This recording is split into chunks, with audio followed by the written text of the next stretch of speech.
دین اسلام کو اللہ نے پسند کیا اور اس نے کہا کہ تمہیں اسی دین کو ماننا ہے، اسی دین کے احکامات کے اوپر عمل کرنا ہے اور دنیاوی زندگی کو اختتام کی منزلوں تک پہنچا کے آخرت کی طرف آنا ہے۔ آخرت میں ہم تم سے اسلام کے علاوہ کسی دین کو قبول نہیں کریں گے۔ اگر کوئی چاہے کہ ہم اسلام کو نہ مانیں، کسی دوسرے دین کو، دوسرے دھرم کو، دوسرے مذہب کو مان لے، تو اللہ نے قرآن کی آیت میں صاف کہا ہے کہ ہم اس دین کو ہرگز تم سے قبول نہیں کریں گے۔ اب ظاہر سی بات ہے کہ اللہ نے جب دین اسلام کو پسند کیا ہے تو اس کی کوالٹیز بھی خصوصیات بھی ہوں گی، اس لیے کہ یہ اللہ کا پسندیدہ دین ہے، اور اللہ جسے پسند کر لیتا ہے اس میں کوئی نقص نہیں ہوتا ہے، اس میں کوئی کجی نہیں ہوتی، اس میں کوئی عیب نہیں ہوتا ہے۔ اور دین اسلام میں کسی بھی اعتبار سے، کسی بھی نعت سے، کسی بھی عنوان سے کوئی کجی، کوئی ٹیڑھاپن، کوئی کمی نہیں ہے، اس لیے کہ جس دین کا بنانے والا خدا ہے، پہنچانے والے رسول خدا ہیں، اور اس کی حفاظت کرنے والے جانشین رسول خدا ہیں۔ ایک سلسلہ ہے، دین کو اللہ نے بنایا اور بنانے کے بعد اپنے حبیب کے حوالے کیا اور کہا کہ حبیب اس دین کو لے کے جاؤ۔ اللہ کے رسول نے اسی دین کو لیا اور لینے کے بعد دنیا میں آئے اور اسی دین کو پھیلایا۔ حضور سرور کائنات کی حیات طیبہ کا مطالعہ کریں تو اس دین کی تبلیغ کے لیے، اس دین کی ترویج کے لیے، اس دین کی نشر و اشاعت کے لیے کیا کیا مصیبتیں نہ سرکار دو عالم نے برداشت کی ہیں۔ اسی دین کی تبلیغ و ترویج کے لیے مرسل اعظم کو کانٹوں پر چلنا پڑا۔ اسی دین کی نشر و اشاعت کے لیے مرسل اعظم کے سر اقدس کے اوپر غلاظت ڈالی گئی۔ اسی دین کی تبلیغ کی خاطر مرسل اعظم کو جادوگر کہا گیا۔ اسی دین کے خاطر نہ جانے کس کس طرح سے مرسل اعظم کو پریشان کیا گیا، تکلیفیں اور اذیتیں پہنچائی گئی ہیں۔ اور یہ جملہ خود سرور کائنات نے ارشاد فرمایا کہ آدم سے لے کر عیسیٰ تک 1,24,000 نبیوں کی امتوں نے اپنے نبیوں کو اتنا نہیں ستایا جتنا ہماری امت نے ہمیں ستایا۔ صلوات بھیج دیجئے محمد و آل محمد پر۔ خود مرسل اعظم فرما رہے میری امت نے بہت ستایا ہے۔ نہ جناب آدم کی امت نے اپنے نبی کو اتنا پریشان کیا، اتنا ستایا، نہ جناب نوح کی امت نے اتنا اپنے نبی کو ستایا اور پریشان کیا، نہ جناب ابراہیم، نہ جناب موسیٰ، کسی بھی نبی کی امت نے اپنے نبی کو اتنا نہیں ستایا، اتنا پریشان نہیں کیا جتنا امت محمدیہ نے اپنے پیغمبر کو، اپنے نبی کو ستایا اور پریشان کیا۔ لیکن اسی دین اسلام کے خاطر، اسی دین اسلام کی نشر و اشاعت، تبلیغ و ترویج کی خاطر مرسل اعظم نے ہر مصیبت کو، ہر تکلیف کو خندہ پیشانی کے ساتھ برداشت کیا۔ آپ سجدے میں ہیں، اونٹ کی اوجڑی لا کے آپ کی پشت مبارک پر رکھ دی جاتی ہے۔ آپ کی اکلوتی بیٹی جناب سیدہ یہ منظر دیکھتی ہے، پریشان ہو کے حسین مسجد میں آتی ہیں، اپنے بابا کے پشت مبارک سے غلاظت کو ہٹاتی ہیں، صاف کرتی ہیں۔ آپ جب تبلیغ دین کے لیے گھر سے نکلتے ہیں تو لوگ راستے میں کانٹے بچھا دیتے ہیں، آپ گلیوں سے گزر رہے لوگ پتھر مار رہے ہیں، آپ کے جسم مقدس کے اوپر کوڑا ڈالا جا رہا ہے۔ آج جب تقریر کرتے ہیں، وعظ کرتے، لوگوں کو نصیحت کرتے، اسلام کے احکامات بیان کرتے تو آپ کو ساحر، جادوگر کہا جاتا ہے۔ ایک مسئلہ نہیں ہے، یہ سارے مسائل ہیں جو مرسل اعظم کی حیات طیبہ میں آپ کو پیش آئے ہیں۔ اس کے باوجود آپ نے دین اسلام کی تبلیغ کی، دین اسلام کی نشر و اشاعت کی، احکامات اسلام پہنچائے، اور جس دین کو لائے تھے اللہ سے لے کے پہنچانے کی ذمہ داری لی تھی اسے پہنچایا اور پائے تکمیل تک پہنچایا۔ پائے تکمیل تک مرسل اعظم نے پہنچائے، درمیان میں نہیں چھوڑا ہے۔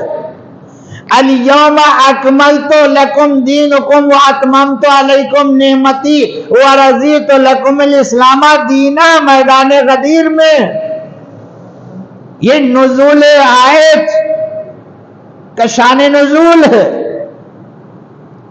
دین اسلام، رسول اسلام کی حیات طیبہ میں پائے تکمیل تو پہنچ کے مکمل ہو گیا تھا، اور اس کی سند اللہ نے جبرائیل کے ذریعے آیت نازل کر کے دے دی کہ آج ہم نے تمہارے دین کو کامل کر دیا، آج ہم نے نعمتیں تمام کر دی۔ وَرَضِيتُ لَكُمُ الْإِسْلَامَ دِينًا، اور ہم نے تمہارے دین سے آج ہم راضی ہو گئے۔ یہ وہ فقرے ہیں قرآن کے جنہیں آپ بار بار سنتے ہیں، وَرَضِيتُ لَكُمُ الْإِسْلَامَ دِينًا، اور آج ہم دین اسلام سے راضی ہو گئے۔ اس کا مطلب یہ ہے کہ اس سے پہلے اللہ راضی نہیں تھا۔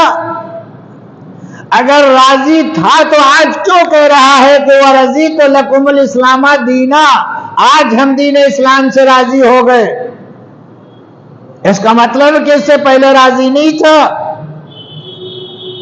دین اسلام وہ ہے جس میں توحید بھی ہے، جس میں رسالت بھی ہے، جس میں امامت بھی ہے، جس میں ولایت بھی ہے، جس میں نماز بھی ہے، جس میں روزہ بھی ہے، جس میں حج بھی ہے، جس میں زکوٰۃ بھی ہے، جس میں خمس بھی ہے، جس میں جہاد بھی ہے، تمام چیزیں ہیں۔ اور اللہ کے رسول نے یکے بعد دیگرے تمام احکامات اسلام اللہ سے لیے اور بندوں تک پہنچائے، ایک سلسلہ ہے۔ دیکھیے، شریعت ایک بارگی، ایک ڈیٹ میں، ایک تاریخ میں، ایک وقت میں نہیں آئی ہے۔ جیسے قرآن مجید ایک بارگی نازل نہیں ہوا ہے، رفتہ رفتہ نازل ہوا ہے، اسی طرح سے شریعت ایک بارگی نہیں آئی ہے۔ یہ مسئلہ بھی آپ کے ذہن میں رہنا چاہیے۔ یہ جو شریعت محمدیہ ہے، جس کے احکامات پہ ہم اور آپ عمل کر رہے ہیں، یہ ایک رات میں نہیں آئی، ایک دن میں نہیں، ایک بار میں نہیں آئی ہے۔ یہ بھی قرآن ہی کی طرح آہستہ آہستہ آئی ہے۔ اس کے بھی احکامات یکے بعد دیگرے آئے ہیں۔ کبھی نماز کا حکم آیا، کبھی روزے کا حکم آیا، کبھی زکوٰۃ کا حکم آیا، کبھی جہاد میں جانے کا حکم آیا، کبھی جوا حرام ہوا، کبھی شراب حرام ہوئی، کبھی حجاب واجب ہوا۔ تو شریعت اور شریعت کے احکامات بھی یکے بعد دیگرے آہستہ آہستہ آئے ہیں، اور اس بات کا ثبوت بھی قرآن مجید میں ہے کہ شریعت ایک ساتھ نہیں آہستہ آہستہ آئی ہے۔ اور آخری منزل میں جانے کے بعد شریعت مکمل ہو گئی۔ تو پیغمبر اسلام جس شریعت کو لے کے آئے تھے، یا جس کے احکامات اپنی حیات طیبہ میں، اسے پائے تکمیل کو بھی پہنچا دیا، اور اس کے بعد دنیا سے جانے کی آپ کی تیاری ہو رہی ہے۔ اور آج کی جو تاریخ گزر چکی ہے، وہ بعثت پیغمبر اکرم حضرت محمد مصطفیٰ صلی اللہ علیہ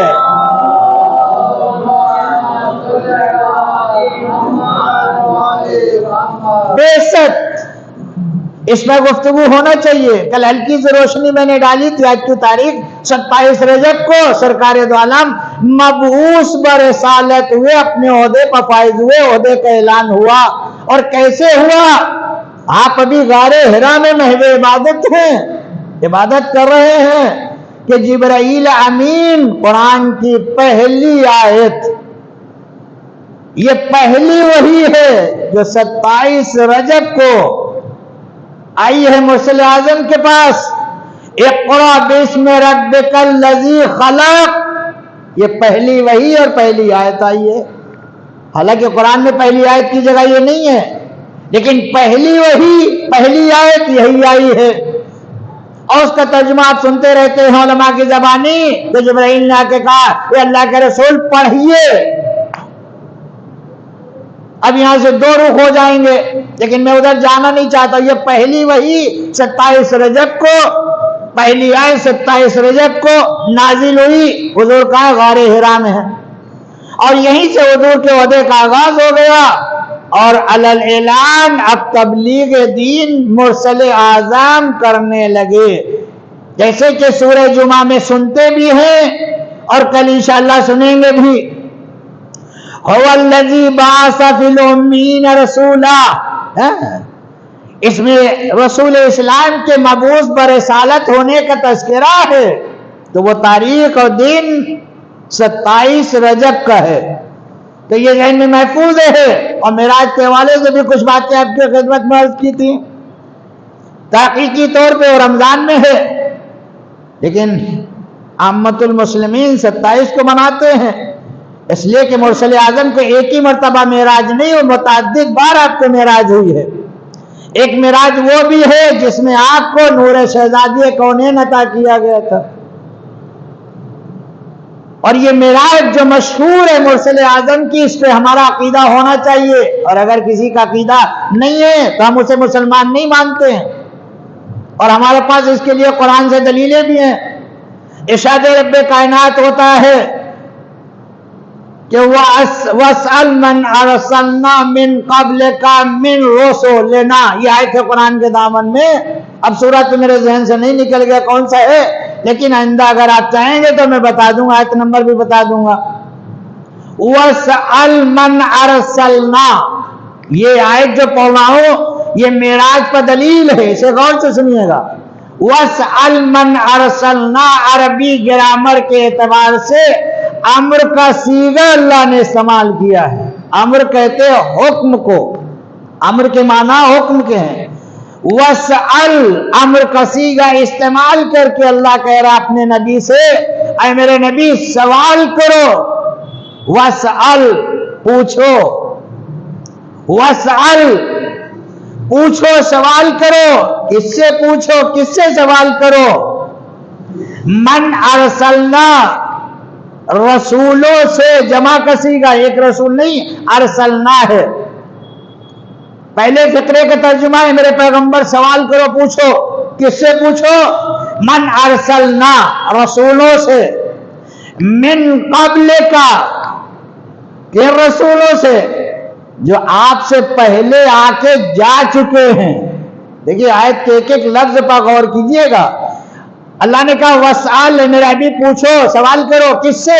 من ارسلنا، رسولوں سے، من قبل کا، جو تم سے پہلے آ کے چلے گئے ان سے سوال کرو۔ رسولوں سے سوال کرنا ہے، رسول سے نہیں، رسولوں سے سوال کرنا امر کا صیغہ حکم پروردگار ہے اپنے حبیب کے لیے کہ رسولوں سے سوال کرو، رسولوں سے پوچھو۔ کیا پوچھو یہ بھی آگے بتاؤں گا، آئے گا انشاءاللہ، اسی پر مجلس تمام ہو جائے گی، لیکن یہ آیت بھی قرآن کی معراج پر دلیل ہے۔ اللہ کہہ رہے میرے حبیب پوچھو، سوال کرو، کس سے؟ رسولوں سے، یہ رسولوں سے جو تم سے پہلے آ کے چلے گئے ہیں۔ امر کا صیغہ ہے، حکم دے رہا اللہ۔ اب میں اپنے اس چھوٹے سے محترم اور پڑھے لکھے مجمع سے پوچھنا چاہتا ہوں کہ اللہ نے حکم دیا کہ میرے پیغمبر پوچھو، کس سے؟ رسولوں سے، کہ رسولوں سے جو تم سے من قبل کا، جو تم سے پہلے آ کے گئے ہیں۔ کیا رسول اللہ نے پوچھا، سوال کیا؟ چونکہ حکم پروردگار ہے۔ اب مجھے بتائے کہ پوچھا کہ نہیں پوچھا؟ اگر نہیں پوچھا تو نعوذ باللہ اللہ کے حکم کو نہیں مانا، اور ہم اسے رسول نہیں مانتے جو اللہ کے حکم کو نہ مانے، ہم اسے رسول نہیں مانتے جو اللہ کے حکم کو نہ مانے۔ تو اللہ کہہ رہے پوچھو، سوال کرو رسولوں سے، تو پوچھا کہ نہیں؟ تو آپ جواب دیں ہاں پوچھا، تو پوچھنے کا حکم رسولوں سے دے رہا ہے۔ جب پیغمبر آئے تو آدم سے لے کر عیسیٰ تک کے نبی رسول آئے اور چلے گئے، اب تو دنیا میں کوئی ایک رسول بھی نہیں ہے، اور اللہ کہہ رہے کہ رسولوں سے پوچھو، حکم دے رہا ہے کہ سوال کرو رسولوں سے، اور یہ رسول جن سے سوال کرنا یہ آ کے جا چکے ہیں، اب یہاں تو کوئی نہیں ہے۔ اگر آپ یہ کہیں گے کہ پوچھا رسول اللہ نے تو میرا دوسرا سوال آپ سے ہے کہ رسول اللہ کو یہ رسول ملے کہاں جو پوچھا؟ اور یہ رسول مکے میں تشریف لائے تو آدم سے لے کر عیسیٰ تک کے نبی آئے، اپنے زمانے پورے کر کے جا چکے تھے۔ اللہ کہہ رہے میرا حبیب پوچھو، سوال کرو کن سے؟ رسولوں سے، کہ رسولوں سے جو تم سے پہلے آ کے چلے گئے۔ تب رسول جب آئے ہیں تو یہاں کوئی رسول نہیں ہے؟ اگر آپ یہ کہتے کہ پوچھا تو میرا سوال ہے کیسے پوچھا؟ کہاں ملے آدم، کہاں ملے عیسیٰ، کہاں ملے نوح، کہاں ملے ابراہیم، کہاں ملے موسیٰ، کہاں ملے یحییٰ، کہاں ملے زکریا، کہاں یہ رسول ملے؟ آخری نبی کو یہ سوال کیا ہے۔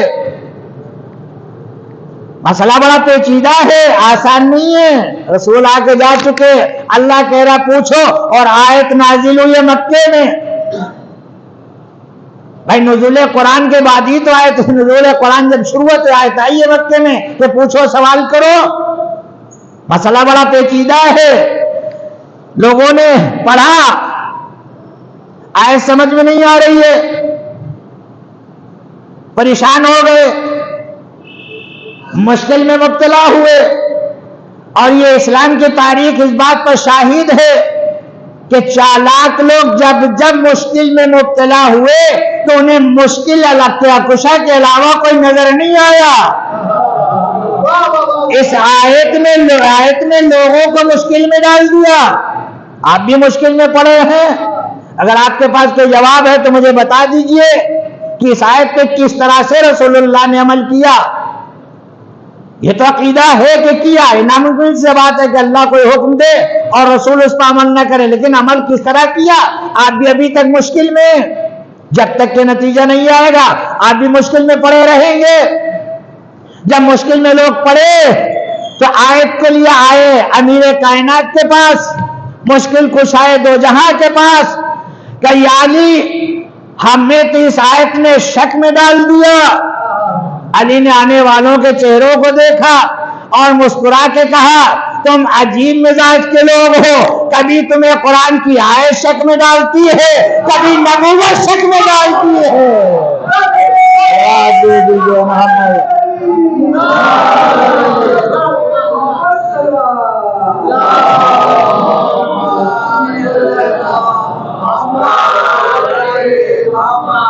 یہ حقیقت ہے، قرآن کی آیتیں تو شک کو دور کرتی ہیں۔ آیت نے تمہیں شک میں ڈال دیا کہ حضور یہ آیت نہیں سمجھ میں آ رہی ہے، کہ کیا آیت ہے؟ آیت وَاسْأَلْ مَنْ أَرْسَلْنَا مِنْ قَبْلِكَ مِنْ رُسُلِنَا۔ اللہ اپنے حبیب سے مخاطب ہو کے صیغہ امر کے ساتھ حکم دے رہا ہے کہ سوال کرو، کس سے؟ رسولوں سے، کہ رسولوں سے جو تم سے پہلے آ کے جا چکے ہیں۔ اب آپ مجھے یہ بتائیے کہ محمد مصطفیٰ نے اس آیت پر عمل کیا کہ نہیں کیا؟ یہ پوچھنے والوں کا سوال ہے۔ یا علی بتائیے رسول اللہ نے اس آیت پر عمل کیا کہ نہیں کیا؟ اگر کیا تو کس طرح سے کیا؟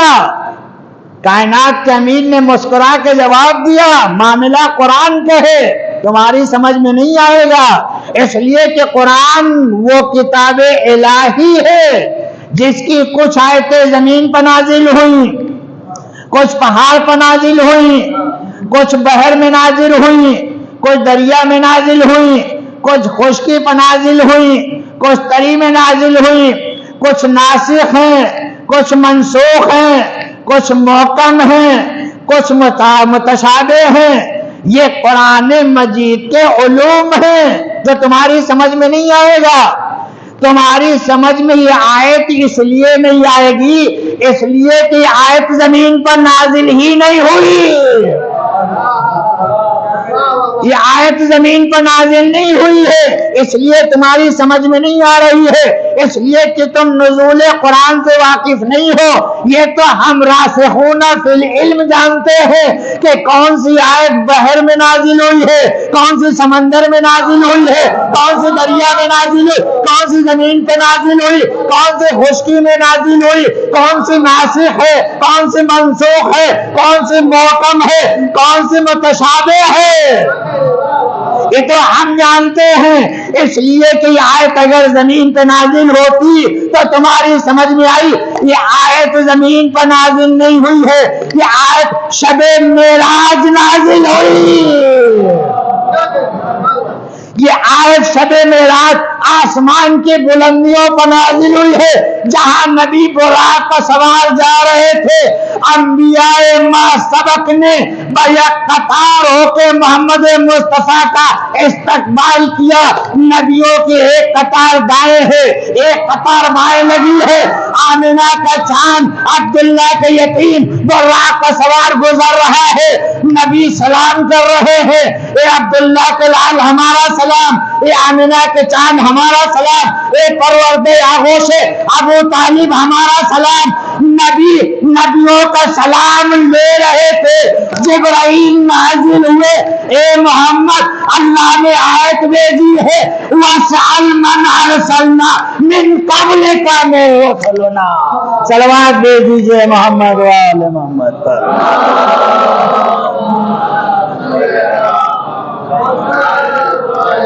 یہ آیت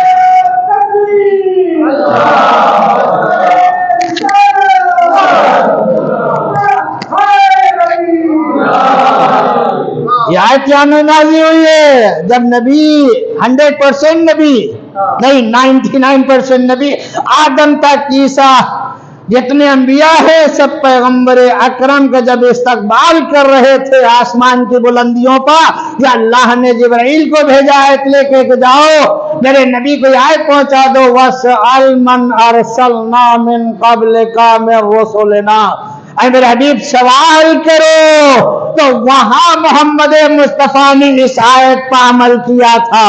جب آیت نازل ہو گئی جبرائیل واپس چلے گئے، کائنات کے پیغمبر نے تمام انبیاء کو اپنی طرف متوجہ کیا اور ان سے خطاب کر کے ارشاد فرمایا ایھا النبی، اے نبیو یہ بتاؤ کہ تم کو نبوت و رسالت کی شرط پاتا ہوئی ہے، کیسے ملی ہے، کیسے تم عہدۂ نبوت پر فائز ہوئے، کیسے تم رسول بنا، یہ ہے وَاسْأَلْ مَنْ أَرْسَلْنَا، سوال کرو کہ نبیوں کو نبوت کیسے ملی ہے، رسالت کیسے ملی ہے۔ جب اللہ کے رسول نے تمام انبیاء سے سوال کیا تو تمام انبیاء نے بیک زبان ہو کے کہا اے اللہ کے حبیب، اے آخری نبی، اللہ نے ہمیں عہدۂ نبوت و رسالت اس شرط پر دیا ہے، سب سے پہلے اپنی توحید کا اقرار لیا، اس کے بعد آپ کی نبوت کا اقرار لیا، اس کے بعد آپ کے بھائی علی کی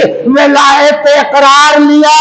اللہ نے ہمیں اس وقت تک نہ تو عہدۂ نبوت دیا نہ عہدۂ رسالت دیا جب تک کہ ہم نے علی کی ولایت کا اقرار نہ کر لیا۔ صلوات دے دیجئے محمد و آل محمد پر۔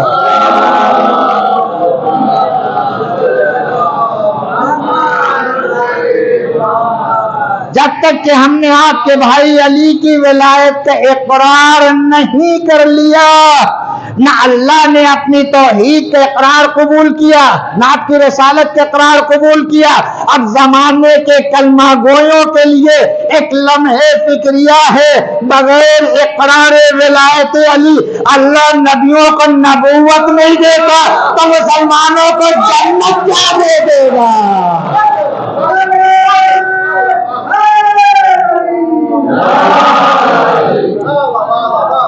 خداوند ولایت علی کا مسئلہ اتنا اہم ہے کہ اللہ نے اپنے نبیوں کو نبوت نہیں دی ہے، رسالت نہیں دی ہے، تو کسی مسلمان کو جنت کیا دے گا۔ دوسرا فقرہ یہ ہے کہ جب تک اقرار ولایت علی اللہ کی معصوم مخلوق انبیاء نے نہیں کرا، وہ نبی نہ بن سکے، رسول نہ بن سکے، تو پھر کلمہ کو بغیر اقرار ولایت علی کے مسلمان کیا بن جائے گا۔ صلوات دے دیجئے محمد و آل محمد پر۔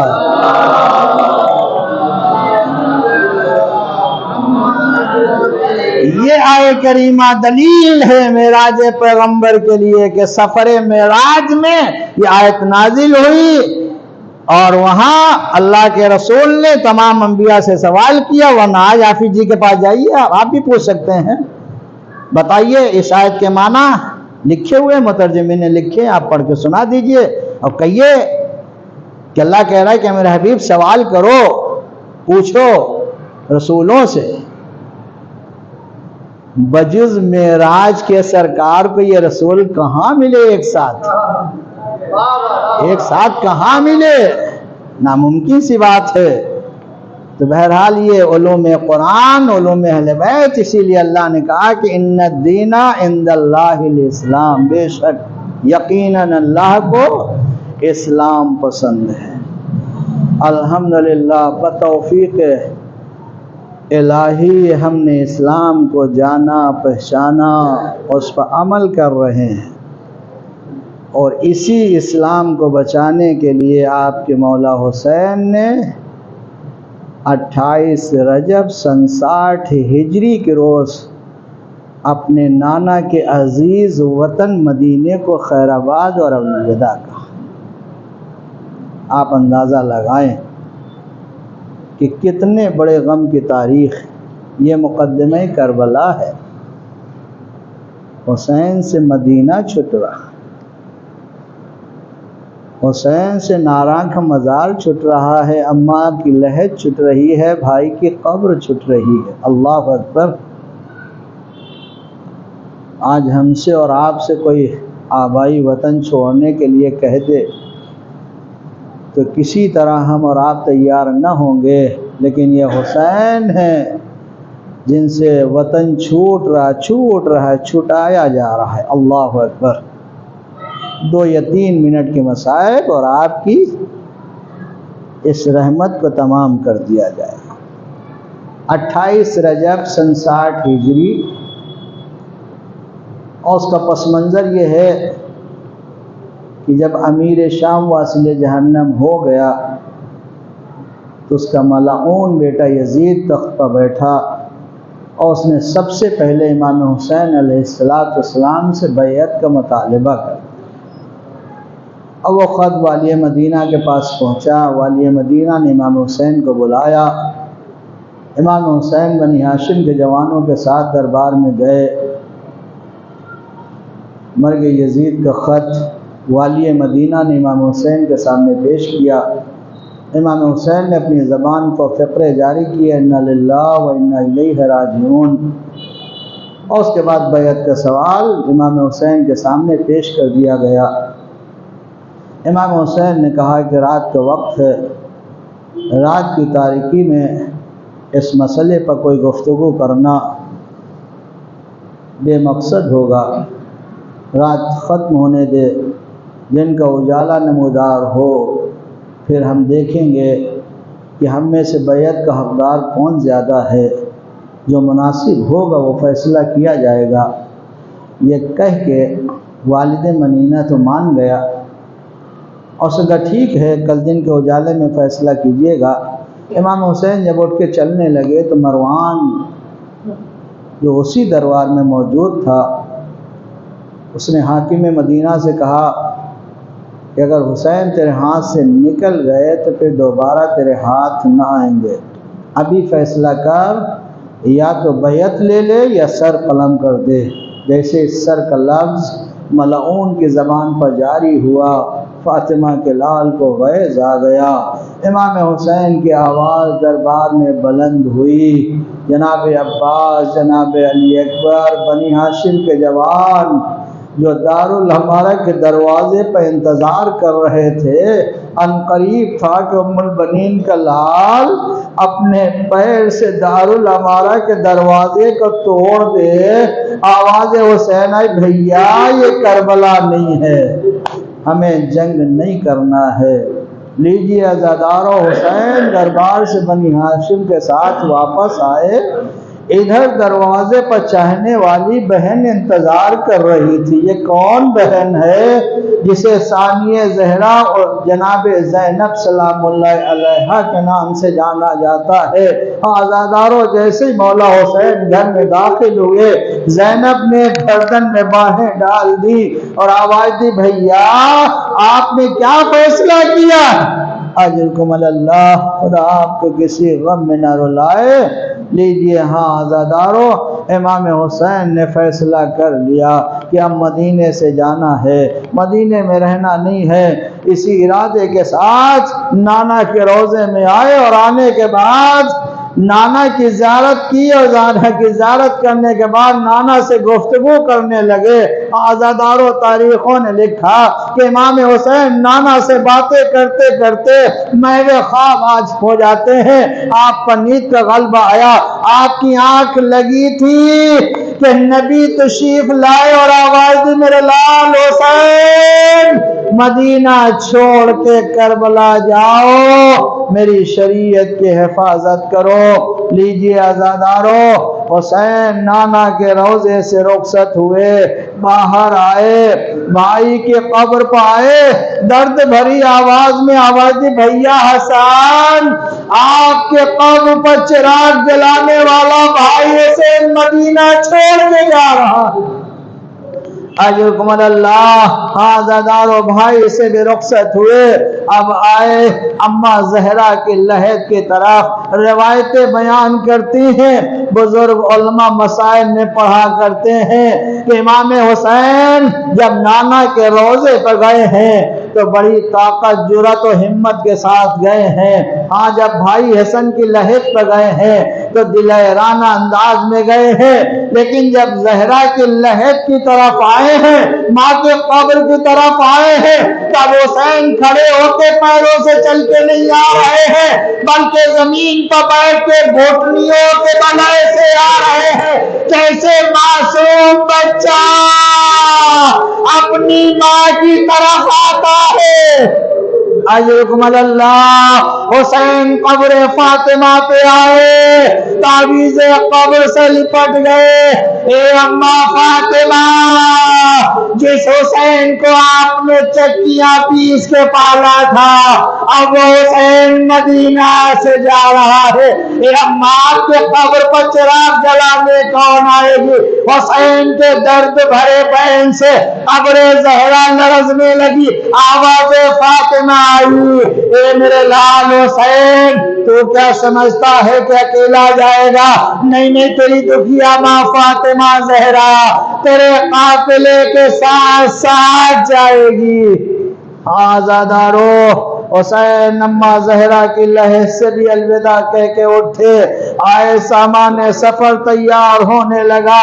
عزادارو، ایک منظر، اس کے بعد ختم دعا، سامان سفر تیار ہو گیا۔ جناب عباس، جناب علی اکبر، جناب قاسم و محمد نے ہماریوں کو سجا دیا، محملیں سج گئیں، اب بیویوں کے سوار ہونے کی باری آئی۔ ایک منظر اور التماس دعا جسے آپ سنتے رہتے ہیں، تو اپنے لفظوں کے ذریعے سے ذہن میں یاد تازہ کرنا ہے کہ انہی لمحات میں کچھ لمحے ایسے بھی آئے جب عباس کی بہن زینب سوار ہونے کے لیے بیت الشرف سے برآمد آئی، تو عالم یہ تھا کہ حسین اپنی کرسی سے اٹھ کے کھڑے ہو گئے، داہنی جانب عباس، بائیں جانب علی اکبر، بنی ہاشم کے جوانوں نے گھیر لیا۔ حسین و عباس و بنی ہاشم کے جوانوں نے زینب کو مدینے میں کربلا کے لیے سوار کیا۔ اے عزادارو، زینب مدینے میں شام سے سوار ہو رہی تھی۔ یہ 28 رجب سن 60 ہجری کا مدینہ تھا، لیکن 11 محرم کربلا کا ریگستان، یہی زینب جس کے شانوں میں رسان بے کجاوا سامنے کھڑا ہے، زینب کو کوئی سوار کرانے والا نہیں ہے۔ ثانیہ زہرا نے ایک مرتبہ فرات کا رخ کیا، اے بھیا عباس، مدینے میں بڑی شان سے سوار کرایا تھا، آج زینب اکیلی ہے، کوئی سوار کرانے والا۔ سيعلم الذين ظلموا أي منقلب ينقلبون إنا لله وإنا إليه راجعون۔ الہی تجھے واسطہ ہے اہل بیت کا ہماری اس مختصر مگر اہم اور عظیم عبادت کو قبول فرما۔ یا اللہ ہمیں اپنی زندگی میں اہل بیت کی خوشی میں خوشی اور اہل بیت کے غم میں غم منانے کی توفیق عنایت فرما۔ یا اللہ جو مومنین جو عزادار بیمار ان سب کو بیمار کربلا کے طفیل میں شفا عنایت فرما۔ یا اللہ ہم سب کو کربلا معلیٰ کی زیارت سے مشرف فرما۔ یا اللہ ہم سب کا شمار عزاداران مظلوم کربلا علیہ السلام میں فرما۔ یا اللہ عزائے سید الشہداء کو عروج و غلبہ عنایت فرما۔ یا اللہ تمام عبادت گاہوں بالخصوص عزاخانوں کی حفاظت فرما۔ یا اللہ علماء مراجع کی حفاظت فرما۔ یا اللہ اس وارث عزائے حسین امام زمانہ علیہ السلام کے ظہور میں تعجیل فرما۔ ہم سب کو ان کے اعوان و انصار میں شمار فرما۔ آمین یا رب العالمین۔ ماتم حسین یا حسین۔ بیان کرتے ہیں ابن سنان کوفی سے، اٹھا کے پردہ جو بیت الشرف سے شہ نکلے، پڑھا درود اور کرسی پہ آن کر بیٹھے، لگائی چاروں طرف سے قنات قاسم نے، بٹھایا اکبر محرون سب کو محمل میں، پکارا شیر مدینے کا غیظ میں آ کر، چڑھے نہ چھت پہ کوئی اور نہ بلندی پر، منادی دیتا تھا یثرب میں یہ صدا لوگوں، نظر جھکا لو کہ زینب سوار ہوتی ہے، منادی دیتا تھا یثرب میں یہ صدا لوگوں، نظر جھکا لو کہ زینب سوار ہوتی ہے، منادی دیتا تھا یثرب میں یہ صدا لوگوں، نظر جھکا لو کہ زینب سوار ہوتی ہے، گھروں سے نکلے نہ اس دم کوئی بھی نامحرم، سفر پہ جاتے ہیں شاہ خدا کے اہل حرم، پلٹ کے خیر سے آئے کرو دعا لوگوں، نظر جھکا لو کہ زینب سوار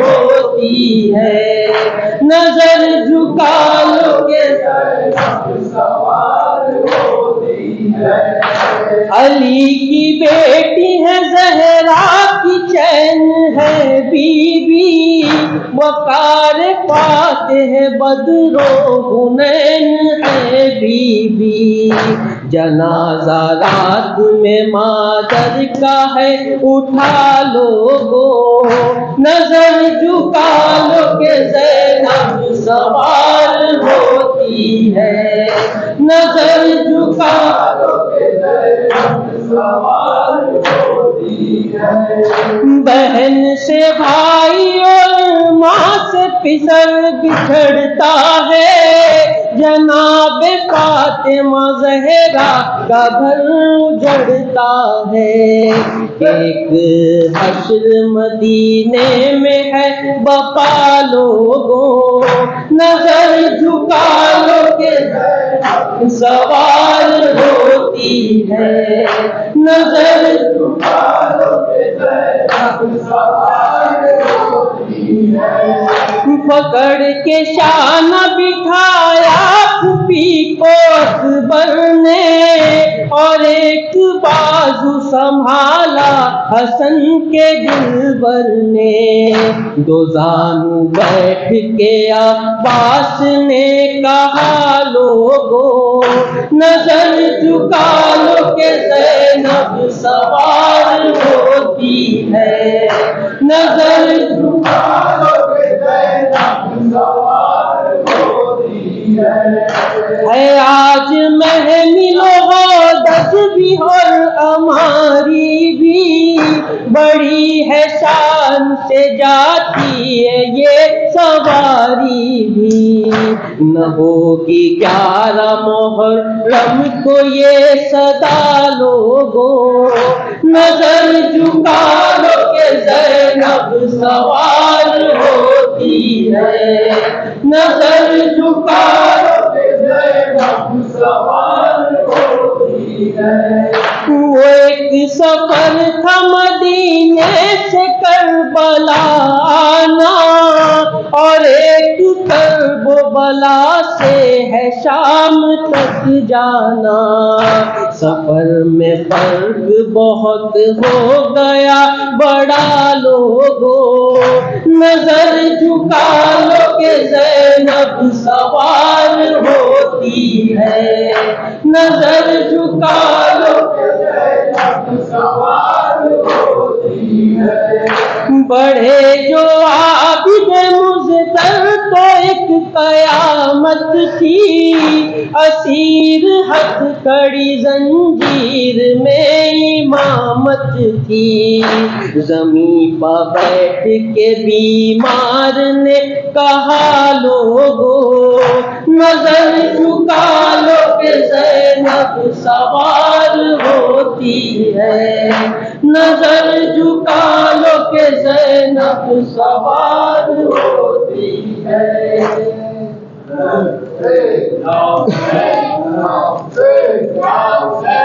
ہو جانا خبرا میں جب روئے گی سغرا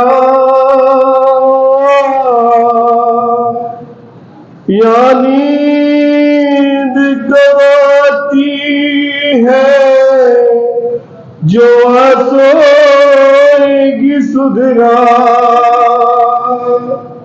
بابا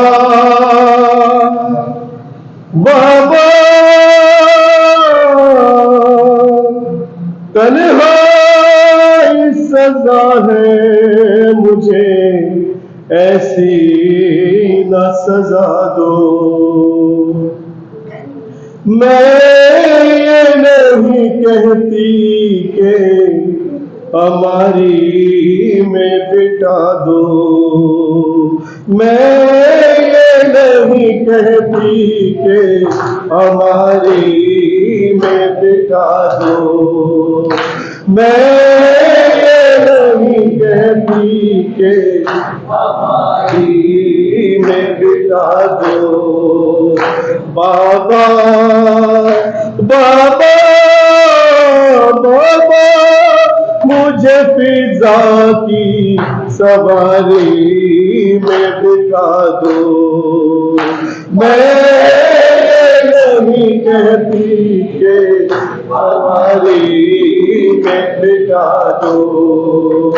میں یہ نہیں کہتی کہ ہماری میں بٹھا دو. سب بیٹھ سواری میں پیدل ہی چلوں گی. وعدہ ہے کسی کو کوئی تکلیف نہ دوں گی. بابا بابا اماں سے مجھے اماں سے میں ہرگز نہ کہوں گے کہ دبا دو. میں نہیں کہتی کہ ہماری میں بٹھا دو. میں یہ نہیں کہتی کہ ہماری بٹا دو. پلکوں سے میں سایہ اصغر کے کروں گی, اماں کی سواری سے بہت دور رہوں گی. بابا بابا ہاں کہہ کے میری زیست کے کچھ روز پڑھا دو. میں نہیں کہتی کہ ہماری میں بٹا دو. میں یہ نہیں کہتی کہ ہماری میں بٹا دو. میں پانی پلاؤں گی سواری کو تمہاری, بہلاؤں گی رستے میں سکینہ کو تمہاری. بابا بابا جو کام کنیزوں کے ہے سب مجھے کو بتا دو. میں یہ نہیں کہتی کہ ہماری میں بٹا دو. میں یہ نہیں کہتی کہ ہماری میں بٹا دو. سب نظر چراتے ہیں کوئی دم نہیں بھرتا, سچ ہے کوئی مردے سے محبت نہیں کرتا. بابا بابا توقیر میری یہ ہے تو مرنے کی دعا دو. میں نہیں کہتی کہ ہماری میں بٹا دو. میں نہیں کہتی کہ ہماری میں بٹا دو. کیا گزرے گی جب گھر سے چلے جائیں گے اکبر, کیسے مجھے ہر بات میں یاد آئیں گے اکبر. بابا بابا کب آئیں گے لینے مجھے بھیا یہ بتا دو. میں یہ نہیں کہتی کہ ہماری میں بٹا دو. میں یہ نہیں کہتی کہ ہماری میں بٹا دو. اپنی محبت کا میں اظہار تو کر لوں, کہہ لو علی اصغر کو ذرا پیار تو کر لوں. بابا بابا ناکے سے جھلک ننے مسافر کی کرا دو. میں نہیں کہتی کہ ہماری میں بٹا دو. میں نہیں کہتی کہ ہماری میں بٹا دو.